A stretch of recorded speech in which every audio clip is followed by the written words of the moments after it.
Okay, before anybody says anything, hear me out. I am not saying that because I am not excited for the Snyder Cut, that it means that you shouldn't be excited for the Snyder Cut.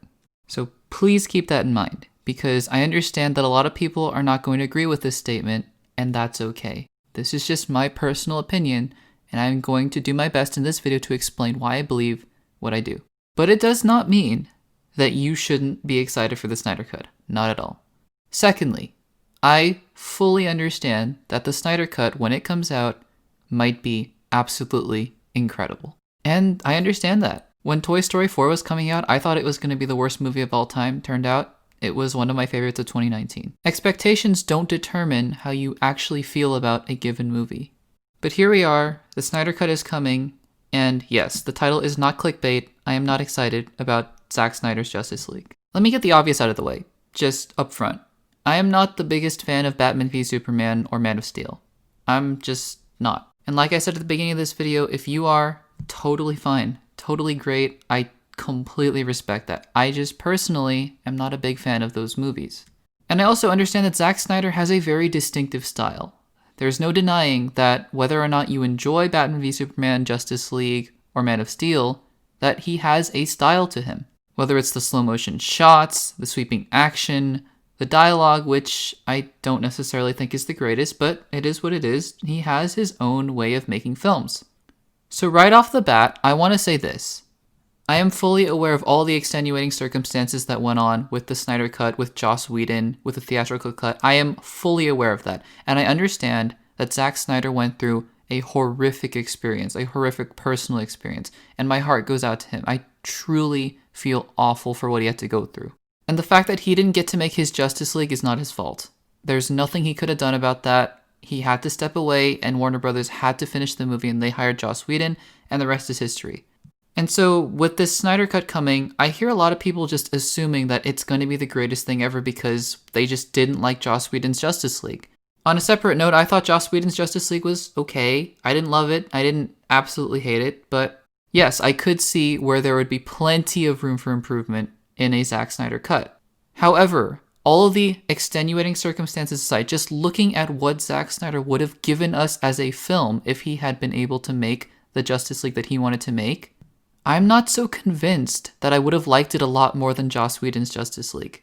It would have been 100% Zack Snyder, unlike the Justice League that we got in theaters, which was just a mishmash of Zack Snyder, studio interference, and Joss Whedon's dialogue. It just wasn't a coherent film. Zack Snyder's film would have been consistent at least, but again, I'm not convinced I would have liked it. And that's okay. There is a reality, of course, where I would have loved Zack Snyder's Justice League. I don't know that.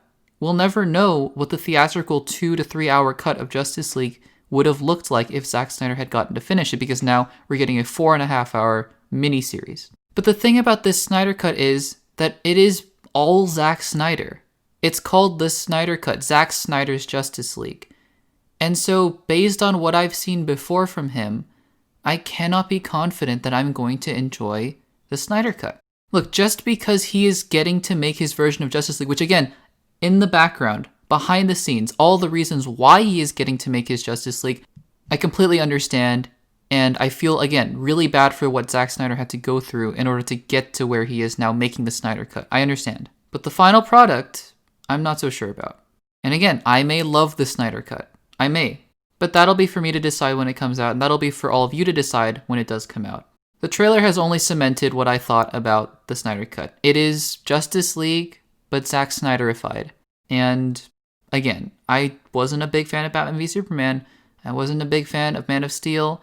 And just looking at even Darkseid, I think Darkseid is a cool character, but the CGI design, just the way he looks and moves, it reminds me a lot of Doomsday, and Doomsday was one of my least favorite parts of Batman v Superman. So just throwing that out there. But the other and perhaps bigger topic that I wanted to discuss in talking about Justice League and my thoughts on the Snyder Cut is the idea of precedent. So look, director's cuts are fine, I think. It's the director saying, we had to release a certain film in studios, but I would have done this and this and this, so we're going to release a director's cut, and that's totally fine. Because it's taking all the existing footage and everything that you have and making just a different cut of a film that already exists. That's totally fine. You can insert deleted scenes, you can re-edit certain shots, change up the dialogue, whatever it may be. It's still fundamentally the same film, just with a different twist to it. And so if Zack Snyder had said, look, I'm just going to release Justice League as I would have released it in 2017, I would have been like, that's totally fine. The reality is, Warner Brothers is giving Zack Snyder $70 million to do reshoots and essentially to make a different product altogether. Now again, like I said before, I understand why they're doing this, and I don't fault them for this. In fact, if I were Warner Brothers, I would have done the exact same thing, probably. If Zack Snyder had asked for $70 million to finish his cut of Justice League, I think I would have agreed to it. But we need to be careful. This should not be the rule. This should be an exception, and here's why. Think about it this way. Let's say you make a movie, and let's say it comes out in theaters and it bombs. Let's say it's about a 20 to 30% Rotten Tomatoes. Not many people like the film. But for whatever reason, you're able to get a lot of support for the film, and you go back to the studio and you say, look, I know that wasn't exactly what I wanted to put out there. Give me $70 million more. I can make a better version. It is not a one-to-one parallel. I understand that Zack Snyder's situation is different, but I'm saying that the precedent it might be setting could be very dangerous. Because if you think about art, and this is getting into a whole different topic, a whole different discussion, philosophically so even, but if you look at art, should it be changed after the fact? That's a whole different discussion to be had. I'm of the mind of saying, look, if you have a generally finished product, don't intrinsically change the nature of what it is after it is done. It is done. Director's cuts, in large part, are not necessarily fundamentally changing the structure and the DNA of the film. It's more tweaking here and there, and that's, debatable, but I think that's fine. But here we have a scenario where a studio is giving someone $70 million to fix a product that was maligned in the first place. Granted, I understand that the reshoots that Zack Snyder said he was going to be doing for the film would only take up about 5 to 10 minutes of the film. And it's not a lot considering that the whole thing is going to be about 4 hours. I get that. But look at what he's doing. Now he's adding Joker into the film, who he admitted was not in the original plans for his Justice League. It's those kinds of things that worry me. Because anybody can look at 2017's Justice League and point out the copious amount of problems that it has. Like Steppenwolf's design, for example. It looked awful. So yes, anybody, if given $70 million in hindsight, can go in there and fix Steppenwolf's design and try to make him a better character because they know what people didn't like. So yes, if Zack Snyder's Justice League improves upon the 2017 version that we got, well, A, that's great, but B, you kind of understand why, right? Because he knows what everyone didn't like about that version, and he's not going to do that, obviously. He wasn't going to agree to release a 4-hour version of his Justice League knowing that it made the same mistakes as Joss Whedon's version. He wasn't going to do that.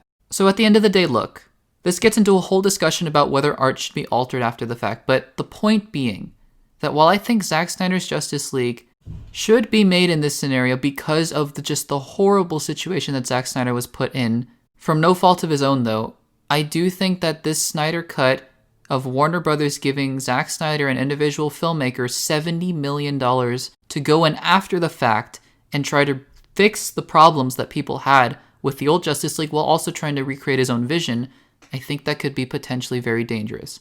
On top of the fact that I personally didn't really like a lot of Zack Snyder's films, and that this looks like the most Zack Snyder that you could ever Zack Snyder. So again, if Zack Snyder is somehow watching this video, I am not saying that I don't think you should make your film, and in fact, I'm very happy that you are making your version of the film.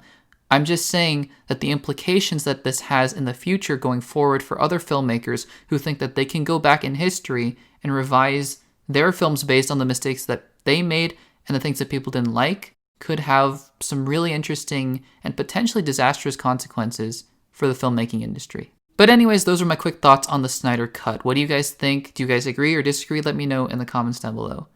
While you're at it, please make sure to subscribe and give this video a like if you did enjoy. That would really mean a lot to me and it would help to support this channel a lot. So thank you guys so much. If you want to check out some more videos, check out the videos on the screen right now. Thanks for watching, and I'll see you in the next one.